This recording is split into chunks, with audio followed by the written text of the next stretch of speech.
بسم اللہ الرحمن الرحیم۔ آج کی سٹوری ہے درختوں کی بددعائیں۔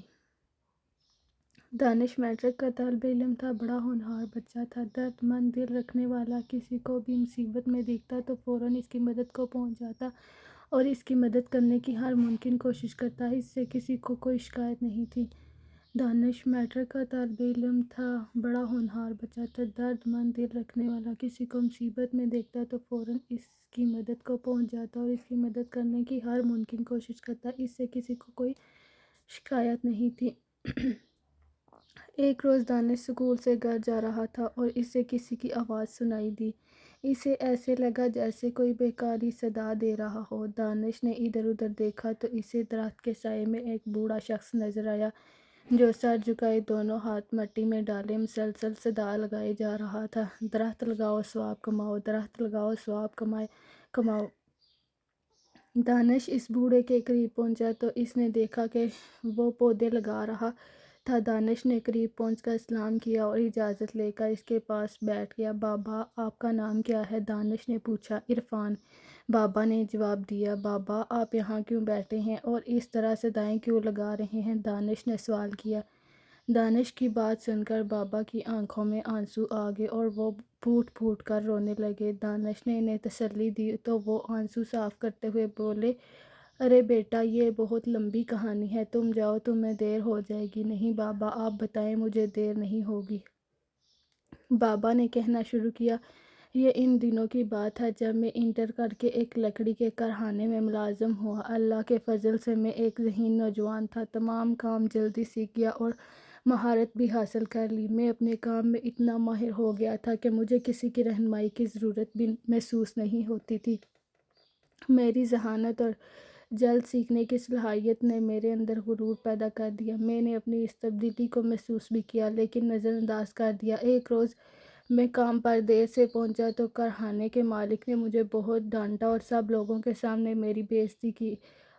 اصل میں وہ پہلے سے ہی کسی بات پر غصے میں بھرے بیٹھے تھے۔ مجھے دیکھتے ہی انہوں نے سارا غصہ مجھ پر اتار دیا۔ میں نے ہمیشہ اپنا کام ایمانداری سے کیا تھا اور وقت کا بھی ہمیشہ خیال رکھا تھا، اس لیے مجھے اپنے مالک کی بات بہت بری لگی اور میں نے غصے میں آ کر ملازمت چھوڑ دی۔ گھر آ کر میں نے اپنی ماں کو سارا قصہ سنایا۔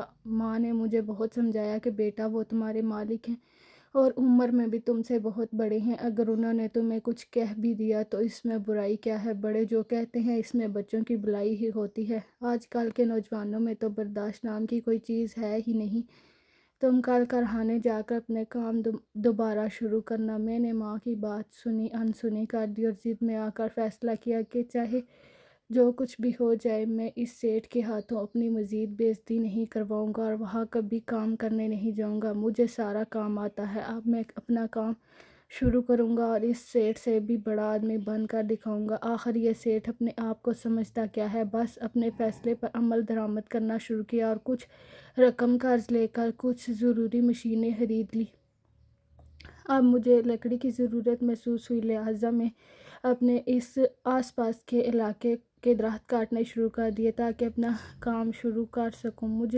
میری ماں نے درخت کاٹنے سے بہت منع کیا کہ بیٹا، درخت لگانا اور ان کی حفاظت کرنا بہت ثواب کا کام ہے۔ درخت لگانا اللہ تعالیٰ کی بہت بڑی نعمت ہے۔ درخت کو ہمارے ملک کو خوبصورت اور ماحول کو خوشگوار بناتے ہیں۔ درخت ہمیں سبزیاں، پھل، جڑی بوٹیاں اور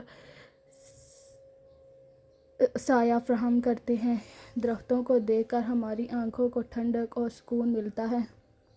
درختوں کو دیکھ کر ہماری آنکھوں کو ٹھنڈک اور سکون ملتا ہے، ہماری بینائی تیز ہوتی ہے۔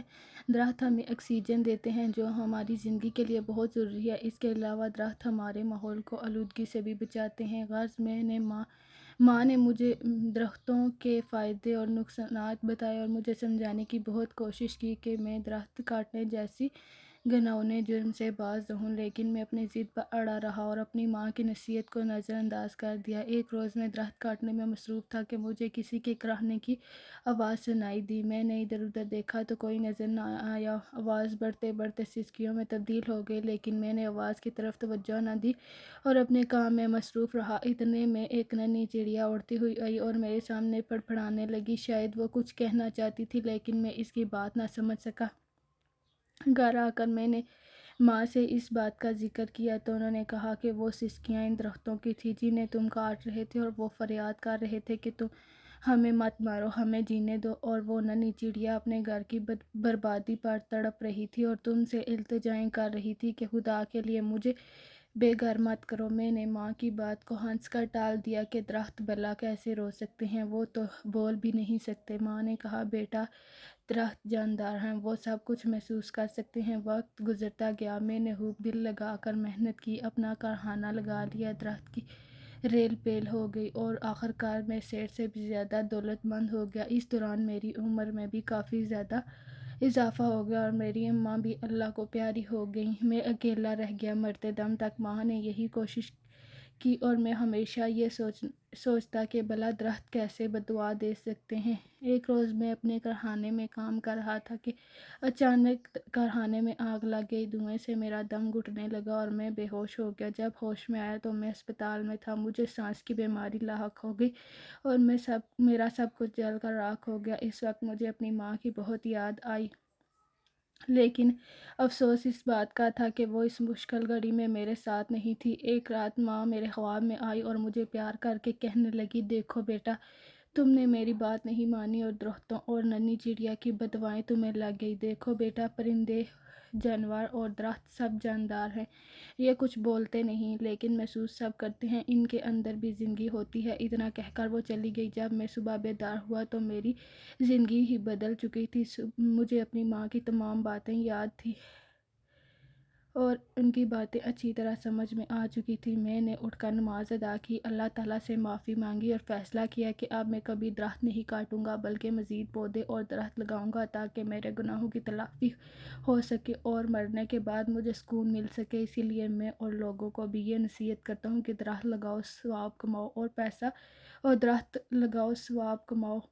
بابا اپنی داستان سناتے سناتے رو پڑے اور دانش سے بولے، بیٹا، درخت لگانا صدقہ جاریہ ہے۔ تم مجھ سے وعدہ کرو کہ تم گھر جا کر ایک پودا ضرور لگاؤ گے اور ہمیشہ اس کا خیال رکھو گے اور اس کی بددعاؤں سے بھی بچو گے۔ دانش نے بابا سے وعدہ کیا اور گھر پہنچ کر اس نے گھر کے باہر ایک ننھا پودا لگایا اور اس پودے کے ساتھ ایک چھوٹا سا بورڈ بھی آویزاں کر دیا جس پر لکھا تھا کہ درخت اور پودے ہمارے بیش باز سرمایہ ہیں، اور آگے بڑھو اور شجرکاری مہم میں اپنا حصہ ڈالو اور زیادہ سے زیادہ درخت لگاؤ، ثواب کماؤ۔